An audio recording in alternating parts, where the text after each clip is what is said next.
नमस्कार दोस्तों, आप देख रहे हैं द मॉरल एजुकेशन। आज हम देखने जा रहे हैं सामान्य ज्ञान एवं अभिरुचि के महत्वपूर्ण वस्तुनिष्ठ प्रश्नों को। प्रश्न क्रमांक 101, भारत के प्रथम उपग्रह का नाम बताइए। उपग्रह का नाम क्या था? मंगलयान था, अग्नि था या फिर आर्यभट्ट था या चाणक्य था? तो भारत के प्रथम उपग्रह का नाम आर्यभट्ट था। सी आपका सही आंसर हो जाएगा। जो अपना प्रथम उपग्रह है इसके लिए अपन ने 19 अप्रैल अप्रैल 1975 को लॉन्च किया था। किसके सहयोग से? रूस के सहयोग से लॉन्च किया गया था। ठीक है ना? और इसका वजन था आपका 365 किलोग्राम वजन था। और इसको जो लॉन्च किया था, इसको किया था कॉस्मोस M3 से लॉन्च किया था। तो आपका सही आंसर हो जाएगा सी।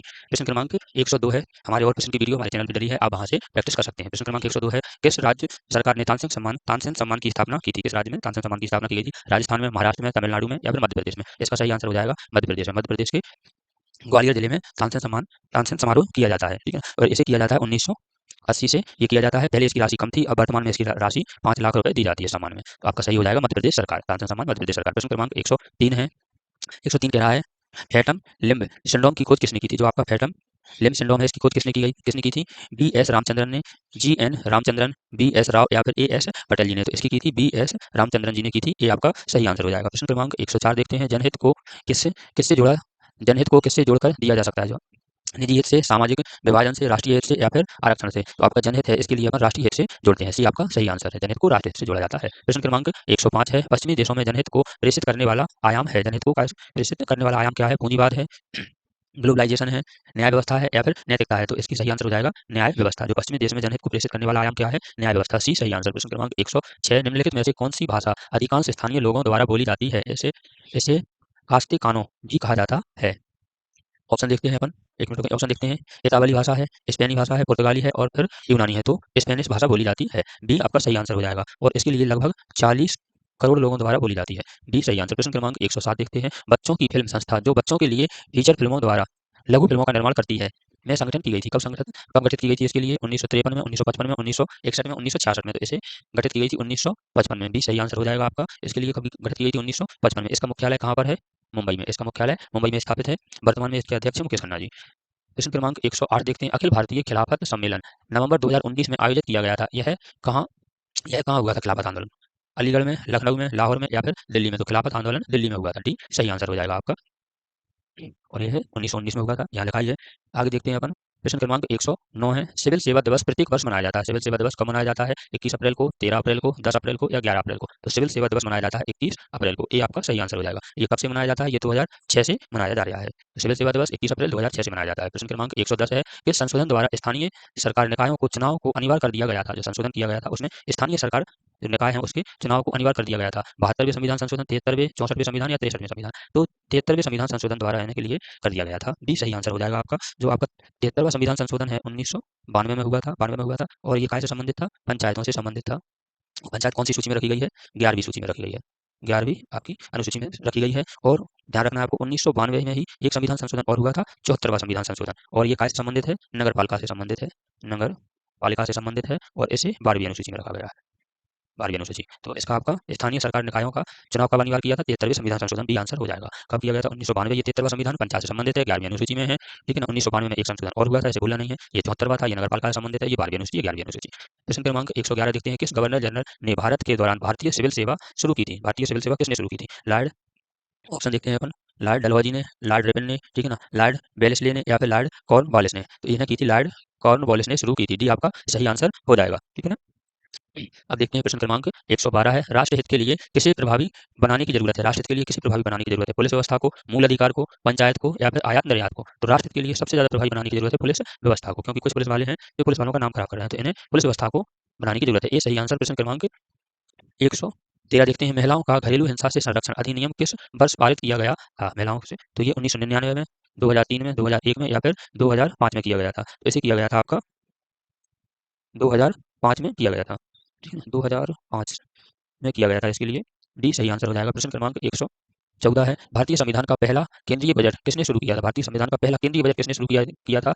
आर के षणमुखम भी कहते हैं चटर्जी जी ने, या फिर जॉन मथाई ने, एस डी देशमुख ने या मोरारजी देसाई ने? तो भारत का जो पहला केंद्रीय बजट है इसके लिए आर के षणमुखम चटर्जी जी ने शुरू किया था। ये आपका सही आंसर हो जाएगा। जो चटर्जी जी हैं ये क्या थे? आपके वित्त मंत्री थे।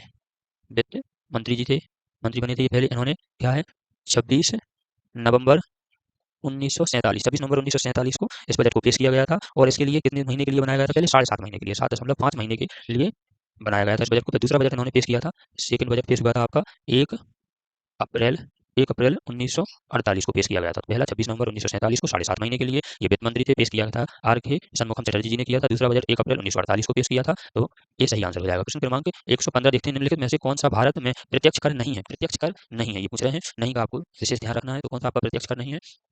वस्तु एवं सेवा कर है, आयकर है, उपहार कर है और आपका गृह कर है। तो आपका वस्तु एवं सेवा कर प्रत्यक्ष कर नहीं है, क्योंकि ये पहले ही जहाँ से उत्पादन होती है वहाँ से ले लिया जाता है। आयकर है, आपसे सीधा भरवाया जाता है, उपहार कर भी आपसे लिया जाता है और गृह कर भी सीधा आपसे लिया जाता है। ये तीनों कर सीधे आपसे लिए जाते हैं, ये प्रत्यक्ष कर है, ठीक है ना? ये है प्रत्यक्ष कर है और ये अप्रत्यक्ष कर माना जाएगा। तो प्रश्न कह रहा है कि भारत में प्रत्यक्ष कर नहीं है, तो वस्तु एवं सेवा कर नहीं है, ये सही आंसर। प्रश्न क्रमांक 116 देखते हैं, लोक चित्रों की एक शैली मधुबनी भारत में निम्न में से किस एक राज्य में लोकप्रिय है? जो मधुबनी है ये किस राज्य में लोकप्रिय है और ये क्या है? एक चित्रों की शैली है। तो मध्य प्रदेश में है, उत्तर प्रदेश में है, बिहार में है, पश्चिम बंगाल में। तो जो मधुबनी है चित्रों की शैली, यह बिहार में प्रसिद्ध है। इसका सी सही आंसर हो जाएगा, बिहार में प्रसिद्ध है। यह एक पेंटिंग शैली है, इसमें धार्मिक एवं विवाह से संबंधित चित्र बनाए जाते हैं। यह विश्व प्रसिद्ध शैली है, जो बिहार की शैली है। सी सही आंसर। प्रश्न क्रमांक 117, मध्य प्रदेश उच्च न्यायालय के पहले प्रमुख न्यायाधीश कौन थे? प्रमुख न्यायाधीश कौन थे? न्यायमूर्ति जेपी भट्ट जी थे, या फिर क्रोमोग्राफी पीवी दीक्षित जी थे, या फिर आपके खान बिलस्कर कॉमरेड एन खान बिलस्कर जी थे, या फिर एम हिदायतुल्लाह जी थे। तो आपके प्रथम न्यायाधीश हैं जो आपके एम हिदायतुल्लाह जी थे। डी सही आंसर हो जाएगा, ठीक है ना? इनका कार्यकाल क्या था? 1956 से, अपना मध्य प्रदेश 1956 में बना था, तब ये बन गए थे। तो प्रथम न्यायाधीश 1956 से 1958 तक ये रहे थे। इसके बाद फिर इन्होंने 1968 से 1970 तक यह 11वें, ठीक है ना, भारत के मुख्य न्यायाधीश भी रहे। मुख्य न्यायाधीश भी रहे। तो पहले मुख्य न्यायाधीश मध्य प्रदेश के एम हिदायतुल्लाह, कार्यकाल है 1956 से 1958। डी सही आंसर। प्रश्न क्रमांक 118 है, भारत में तंबाकू का सबसे बड़ा उत्पादन राज्य कौन सा है? गुजरात है, आंध्र प्रदेश है, तमिलनाडु है और मध्य प्रदेश है। तो तंबाकू का सबसे ज्यादा उत्पादन कौन करता है? आंध्र प्रदेश। बी सही आंसर हो जाएगा। 118 का बी सही आंसर हो जाएगा। आंध्र प्रदेश के बाद फिर कौन करता है? ये पहले नंबर पे है, ठीक है ना? दूसरे नंबर पे है तेलंगाना, है दूसरे नंबर पे। तेलंगाना के बाद गुजरात है, तीसरे नंबर पे गुजरात है। गुजरात के बाद कर्नाटक है, चौथे नंबर पे कर्नाटक है आपका, ठीक है ना? पहले नंबर पे तंबाकू का सबसे ज्यादा उत्पादन कौन करता है? आंध्र प्रदेश। बी सही आंसर। प्रश्न क्रमांक 119 है, विदिशा में उदयगिरी की कितनी गुफाएं हैं? विदिशा में उदयगिरी की कितनी गुफाएं हैं? 20, 16, 28 या फिर 12? तो यहाँ पे 20 गुफाएं हैं, ये आपका सही आंसर हो जाएगा। विदिशा में उदयगिरी की गुफाएं हैं, ये है 20 गुफाएं हैं। यह गुफाएं 5वीं शताब्दी की हैं, यह गुफाएं 5वीं शताब्दी की गुफाएं हैं। इसमें शिलाओं को काटकर जो इसमें क्या होता था, शिलाओं को काटकर ये जो बड़े बड़े पहाड़ होते थे, पहाड़ों को काटकर इन पे चित्र बनाए जाते थे। ये सही आंसर 20 गुफाएं हैं। प्रश्न क्रमांक 120 देखते हैं, सिवनी जिले के टाइगर रिजर्व का नाम बताइए। जो सिवनी जिले में टाइगर रिजर्व है, इसका नाम बताना है। कान्हा है, पन्ना है, बांधवगढ़ है या फिर पेंच राष्ट्रीय उद्यान है? तो सिवनी जिले के टाइगर रिजर्व का नाम है पेंच राष्ट्रीय उद्यान। डी सही हो जाएगा आपका आंसर। जो आपका पेंच राष्ट्रीय उद्यान है, यह है, मान लीजिए ये है आपका पेंच राष्ट्रीय उद्यान, तो यह सिवनी जिले में भी है, सिवनी जिले में है, ठीक है ना? सिवनी के बाद है आपका कुछ भाग है छिंदवाड़ा में है, छिंदवाड़ा में स्थित है, और कुछ भाग इसका महाराष्ट्र में स्थापित है, ठीक है ना? और इसे 1980 में इसके लिए मध्य प्रदेश सरकार ने टाइगर रिजर्व का दर्जा दिया गया था।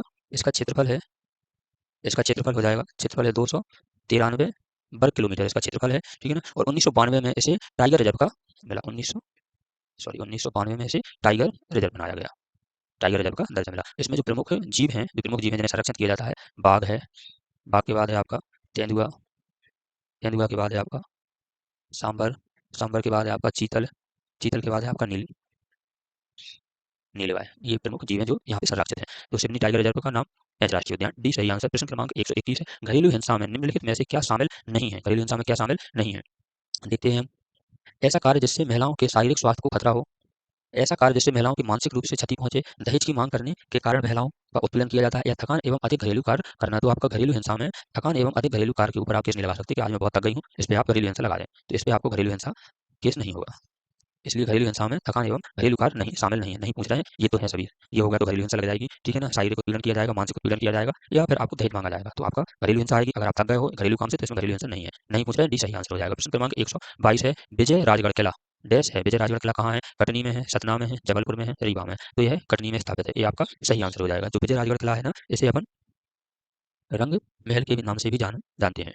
तो विजय राजगढ़ किला कटनी में, ये सही आंसर। प्रश्न क्रमांक 123 है, वीरांगना दुर्गावती अभ्यारण्य कहाँ स्थित है? सागर में, सीहोर में, दमोह में या फिर दखनपुर में? तो वीरांगना दुर्गावती अभ्यारण्य दमोह में स्थित है, सी सही आंसर है। जो वीरांगना दुर्गावती अभ्यारण्य है, यह जो गौड़ राजाओं थे ना, गौड़ रानी दुर्गावती के नाम पर स्थापित है, दुर्गावती के नाम पर स्थापित है। इसके लिए 1996 में भारत सरकार द्वारा अभ्यारण्य घोषित किया गया था। 1996 में अभ्यारण्य घोषित किया गया था इसके लिए, ठीक है ना। यहाँ पर जंगली सुअर है, चीतल है, हिरण है, काली बिल्ली है, लोमड़ी अधिक जो आदि प्राणी पाए जाते हैं। तो रानी दुर्गावती अभ्यारण्य दमोह में स्थापित है, जो गौड़ों की रानी दुर्गावती जी थी, इनके नाम पर है। 1996 में इसके लिए अभ्यारण्य का दर्जा मिला। प्रश्न क्रमांक 124 है, राजा एडवर्ड संग्रहालय के रूप में प्रसिद्ध इमारत एक पुस्तकालय है जो डैश के रूप में जाना जाता है। क्षेत्रीय शिक्षा संस्थान पुस्तकालय के रूप में, केंद्रीय पुस्तकालय के रूप में, ब्रिटिश लाइब्रेरी या हिंदी ग्रंथ लाइब्रेरी के रूप में जाना जाता है। तो राजा एडवर्ड संग्रहालय को हम केंद्रीय पुस्तकालय के रूप में जानते हैं। बी आपका सही आंसर हो जाएगा। इसके लिए 1919 में भोपाल सरकार के शासन में बनाया गया था। कब बनाया गया था? 1919 में। जो भोपाल के राजा थे उनके द्वारा बनवाया गया था। प्रश्न क्रमांक 125 और लास्ट प्रश्न देखते हैं। भिंड जिले में गोला बारूद कारखाना कहाँ स्थापित किया गया है? गोहद में, मालनपुर में, अटेर में या फिर लाहौर में? तो भिंड जिले में कहाँ स्थापित किया गया है? इसके लिए मालनपुर में। मालनपुर में भी आपका सही आंसर हो जाएगा, ठीक है ना। यह एक ऑर्डिनेंट फैक्ट्री है। तो गोला बारूद का कारखाना भिंड जिले के मालनपुर में स्थापित भी सही आंसर। ऐसे ही वीडियो देखने के लिए हमारे चैनल को लाइक करें, शेयर करें, सब्सक्राइब करें। वीडियो देखने के लिए धन्यवाद। आपका दिन शुभ हो।